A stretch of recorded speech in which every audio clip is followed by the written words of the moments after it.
So ಹಲವಾರು ಪ್ರಾಡಕ್ಟ್ಸನ್ನು ನಾವು ನಮ್ಮ ಸಂಸ್ಥೆ ಕಡೆಯಿಂದ ಇಂಟ್ರೊಡ್ಯೂಸ್ ಮಾಡಬೇಕಂತ ಇದ್ದೀವಿ. ಆ್ಯಂಡ್ ಈಗ ನಮಗೆ ಡಿಸ್ಟ್ರಿಬ್ಯೂಟರ್ಸು ಡೀಲರ್ಸ್ ಅವಶ್ಯಕತೆ ಇದೆ ರೀಚ್ ಮಾಡಲಿಕ್ಕೆ. ಯಾಕೆ ಅಂದರೆ ಪಬ್ಲಿಕ್ವರೆಗೂ ರೀಚ್ ಮಾಡಬೇಕಂದ್ರೆ ಹಲವಾರು ಜನ ಸಪೋರ್ಟ್ ಬೇಕೇ ಬೇಕು ನಮಗೆ.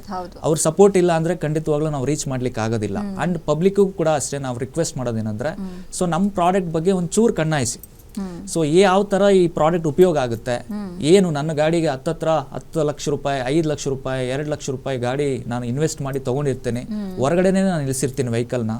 ಸೊ ಆ ಥರ ಟೈಮಲ್ಲಿ ನನ್ನ ವೆಹಿಕಲಿಂದ ಇನ್ನೊಬ್ಬರಿಗೆ ಸಮಸ್ಯೆ ಆಗ್ತಾ ಇದ್ರೆ ನನ್ನನ್ನು ಕಾಂಟ್ಯಾಕ್ಟ್ ಮಾಡಲಿಕ್ಕೆ ಇದೊಂದು ಒಳ್ಳೆ ಮಾರ್ಗ ಇದೆ. ಅಂಡ್ ಯಾರಿಗೂ ಡಿಸ್ಟರ್ಬೆನ್ಸ್ ಆಗೋದಿಲ್ಲ, ಪಬ್ಲಿಕ್ಗಾಗಲಿ ವೆಹಿಕಲ್ ಓನರ್ಗಾಗಲಿ ಯಾವುದೇ ರೀತಿ ಡಿಸ್ಟರ್ಬೆನ್ಸ್ ಆಗೋದಿಲ್ಲ.